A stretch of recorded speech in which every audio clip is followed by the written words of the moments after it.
The U.S. attack on the migrant detention facility in Saada, northwestern Yemen, qualifies as an indiscriminate attack and should be investigated as a war crime.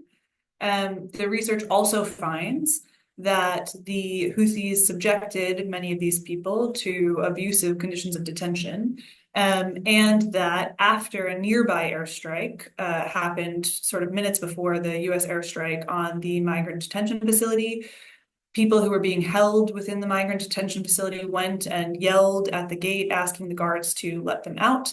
The Houthi guards, instead of letting these people out, shot warning shots into the air. And then almost immediately after that, you have the US airstrike hitting the detention facility.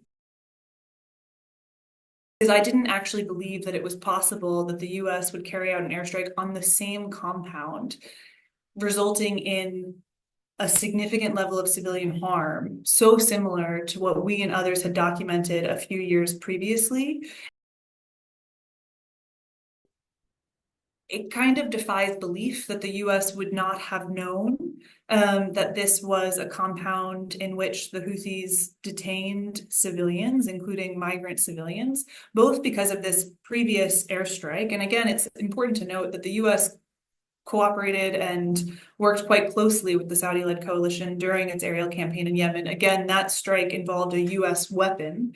But in addition to that, this specific building that the US hit in 2025 had been visited by humanitarian organizations, had been hosting, or not hosting, had been detaining migrant detainees for months, actually years.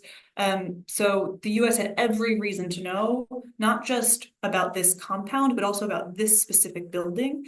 And yet the US hit it anyways. And that resulted in what could have very obviously been expected, have been predicted to kind of be devastating civilian harm to the people that were being detained there.